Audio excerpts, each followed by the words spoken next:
Most people feel that they have been left behind. Wala namang may kasalanan eh. Magkakaiba lang talaga tayo ng timing. At kahit alam natin to, masakit pa rin kapag alam mong ikaw yung naiwan. But what if waiting is not a punishment? What if waiting is positioning?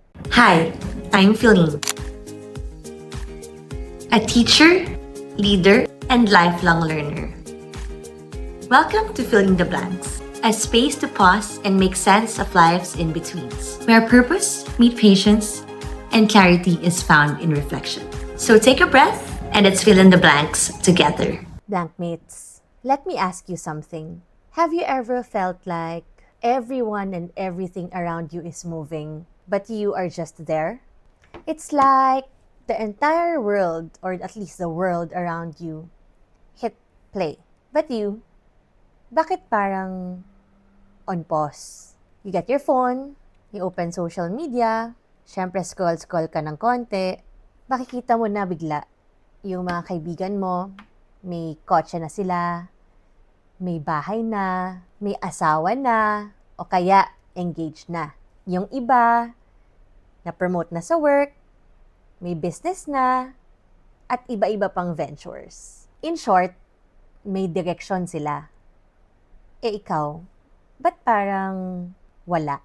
It seems like you are still figuring things out. And actually, at some point, naramdaman ko to, no? There's this song that I normally play on repeat. It's called Naiwan by The Juans. And when I heard this live, something in me shifted. Bakit? Actually, napanood ko yung live recording niya on their channel on YouTube. And of course, as the band always does, they have spills before each song. There's something that Carl mentioned during his spiel on this particular song that resonated with me. Hindi pala resonated, no? It actually struck me like a thunderbolt. Sabi niya doon, as you grow older, there are moments when you realize na hindi mo pala kasabay yung mga tropa mo, yung mga kaklase mo nung high school, yung mga college friends mo, at yung iba mo pang mga kaibigan, no, at kababata. And the part that hit me the most, sinabi niya na kahit anong galing mo, kahit anong bait mo, you cannot escape the temptation to compare. Ang hirap pala na hindi magkumpara. And that's when I started asking, but why? Why does comparison hurt so much? And why does being left behind or naiwan feels like a failure? So I want to discuss this with some verses from the song because this topic is very relatable. And at the same time, I think and feel that it would make this discussion more emotional and vulnerable if relating it to a song that's close to my heart. Yung first verse says, pangit pala pag ika'y naiwang mag-isa. Kumilos lahat at ika'y naghintay sa wala. Huwag yun ang ipakanta, hindi ako singer. So that line, like what I said kanina, kumilos lahat. Everyone moved. And ikaw, you waited. Have you ever waited so long that you started doubting yourself? You waited for the right opportunity, the right relationships, the right timing, or the right breakthrough. And while you were waiting, everyone else seemed to be on acceleration mode. And ang dangerous part dito is when you don't know your why. Everyone else's moment feels like your delay. And suddenly, waiting feels like losing. Sabi nga ni Carl, most people feel that they have been left behind. Wala namang may kasalanan eh. Magkakaiba lang talaga tayo ng timing. At kahit alam natin to, masakit pa rin kapag alam mong ikaw yung naiwan. But what if waiting is not a punishment? What if waiting is positioning? The next line is, pangit man na ako'y laging nagkukumpara. Let's be honest here. Comparison is not just a bad habit. It's a symptom that reveals something deeper. You compare when you're unsure of your direction, you're insecure about your timeline, and you are unclear about your assignment. Comparison becomes loud when purpose becomes blurry. That's why even the most successful people that we know compare. Even anointed people compare. Even talented people compare. Because the issue here is not capacity, it's clarity. If your why is unclear, you will measure yourself against everyone. If your why is clear, you will measure yourself against obedience. And that is different. This next line hits deep. Ganto pala pag di tayo sabay. Pakiramdam ko, ako'y sumablay. Notice that they were not in sync. But the conclusion was, I must have failed. Why do we interpret divergence as deficiency? Just because you're not sabay doesn't mean sumablay ka. Maybe you weren't meant to ride the same vehicle. Iba na ang iyong sasakyan at ako ay naiwan. Yan na yung next line. Different vehicle. Different vehicle, different pace, different road. And here's something that's hard to swallow. Not everyone who moves ahead of you is ahead of you in purpose. Some are just in a different lane. I must say, you can't compare highways to scenic routes. Ano kayang mas maganda? Yung nagmamadali ka sa highway? Or you're taking the countryside on a scenic route where you get to appreciate everything around you and the journey you're having with the people you are supposed to be with. Ganda, di ba? Next thing would be growing up. Biyahe nating dalaway di panghabang buhay. That's the next line. That's maturity. Some journeys are seasonal. Some friendships are seasonal. Some jobs are seasonal. And some platforms are seasonal. But your alignment with God, that is foundational. My vision in life is to live aligned with God's will, anchored in truth, guided by wisdom, and led by the Spirit. When you're anchored, you don't panic when others change vehicles. You discern and then you ask, Lord, is this still my ride? Because the goal is not to arrive first. The goal is to arrive aligned. But what if being naiwan is a redirection? Let me challenge you right now. What if naiwan is not a rejection, but protection? What if God removed you from that ride because that is not the right vehicle for your destiny? Some delays are your construction sites and not dead ends. Some seasons feel so slow because God is building you internally. You think you're behind, but heaven is refining your character, refining your motives, refining your why. Because if your why is attention, you are bound to compromise. But if your why is obedience, you will endure. Purpose without surrender becomes ego. And sometimes, God allows you to be left behind so you stop chasing the wrong bus. Saan na tayo papunta dito? Ang topic natin ay, but why? So it is you finding your why. And that's something that you also have to discern on your own. And of course, you can consult people around you who are also aligned, maybe with your plans, or say, for example, has that level of maturity to guide you in whatever it is that God is leading you to do. So, sa akin, I had to define my why very clearly. It took a while because akala ko, alam ko. But when I took a course and it was being dissected again, in hindsight, no, that wasn't the first time that my purpose or my why was asked from me.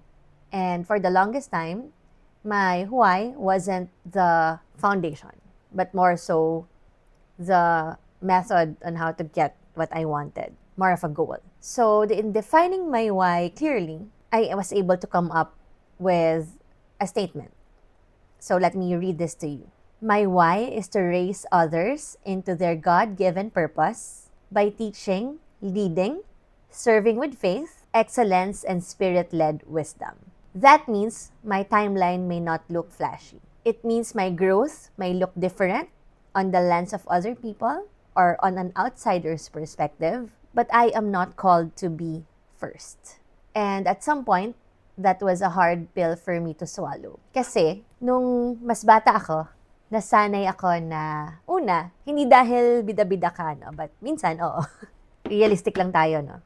But it was just part of the life that I was in at the time.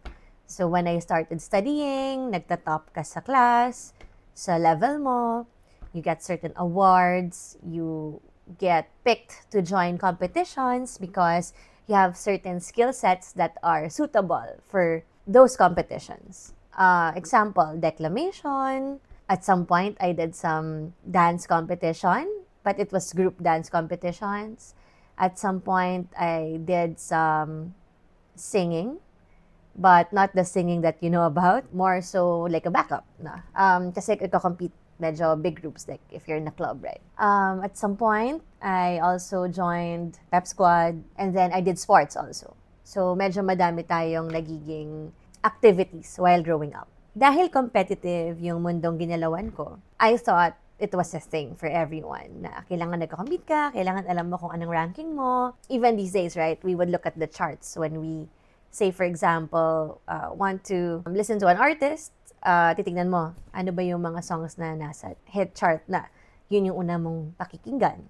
Kasi marami nang may gusto. Medyo nagiging mainstream na siya. If makikinig ako ng podcast, alin yung magaganda yung rating, sino ba tong mga nasa hosting platform na to, sino ba yung mga guest nila. So, medyo nagbibilang tayo, no?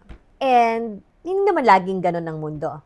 May mga bagay na yes, it's good to have that certain targets that you want to set so you know you are improving, or you would want to maybe be number one for many reasons. Say, for example, kailangan mong maging number one in a certain competition in an industry because you are gunning for certain investors to actually give you the funding that you need to scale your business. Siyempre, may KPI silang hinahanap. Hindi naman siya bad thing. I'm not here to criticize those who are competitive. I'm just saying that right now, I am not called to always be first or number one. I am called to be faithful. Nasanay kasi ako na umaasa sa sarili ko, no? Relying on my own skills, my own timeline, my own talents, and forgetting that those are all God-given. Siya ang may control, hindi ako. And I've learned to let go of control in terms of the things that I cannot solely or fully control by myself. So when others launch businesses, get married, go viral, buy properties, have kids, I don't ask, why not me? Not anymore. I ask, Lord, aligned ba ako sa mga gusto mong ginagawa ko ngayon? So that's another take in looking at life. That is for me, alignment over acceleration. Always. So let me ask you another thing. Kapag natatanong mo ba sa sarili mo, bakit ako nabubuhay? Ba't ako nandito? Anong ginagawa ko ngayon? Ano bang dapat kong ginagawa? Inupuan mo na ba siya? Nilista? At inalam kung ano talaga yan? Or you still find it cheesy? Ang suggestion ko, gawin mo. Life has more meaning when you know your purpose and mission in this world. Sa lahat ng gagawin mo, makakapag-discern ka kung dapat mo ba siyang ginagawa o hindi. You can say yes to the right things most of the time, if not all. You can say no or mamaya na para dun sa mga bagay na hindi mo dapat priority ngayon. Even our social activities like meeting friends, hanging out, catching up, going to the mall, maybe doing errands, maybe just spending your time, taking yourself out on a date, or maybe just going shopping. Lahat yan, pinag-iisipan natin at dinidiscern natin if it's something that we should be doing at aligned ba siya sa kung anong dapat na ginagawa mo today. At kung hindi, bakit natin siya gagawin? Is it because we want to fulfill a void within? Maybe an emptiness? Nangyayari yan kahit aligned ka na with the Lord. So you have to watch it. May isang bagay pa na madalas natin ginagawa, no? We want to always satisfy our cravings with the things that we want to fill our bodies with. It could be sweets, could be food that's a bit salty like chips, could be a certain food, no? Pwedeng ulam, pwedeng any type of food. Wala na akong masabi, no? Nasabaw ako doon. But point being, ang tanong mo lang lagi, why am I doing that? For you to find out why and understand yourself better. Because when you do, you will also come to realize, di ba, how beautiful you are as a person. And the things that are not so good about you, you can learn to unlearn those traits. Lessen it day by day and become a better person for yourself and for the people that you love. And with that, you will also grow into the purpose you are to fulfill. You will become the best person you can be for yourself. So going back to the song, I just want to let you know that this song might help you out. No? If Naiwan resonates with you, listen to it and let me know your thoughts if you have time to get back to me on this. Naiwan is not just a heartbreak song for romance, but it is a becoming of age anthem. It captures the quiet grief of growing up, the grief of divergence, the grief of realizing hindi pala sabay. But maybe hindi ka naman naiwan. Maybe you are being prepared. You are not behind. Maybe you are being built. So tonight, instead of asking, bakit sila nauna? Ask, but why am I here? If the answer is alignment, then you are right on time. This has been Feline of Fill in the Blanks. Pause, think, and ask. But why? See you, blankmates. Thank you for tuning in to Filling the Blanks. If today's conversation spoke to you, share it with someone who might need it too. Follow the show on Spotify or YouTube and join me again as we continue to fill in the blanks, one story at a time.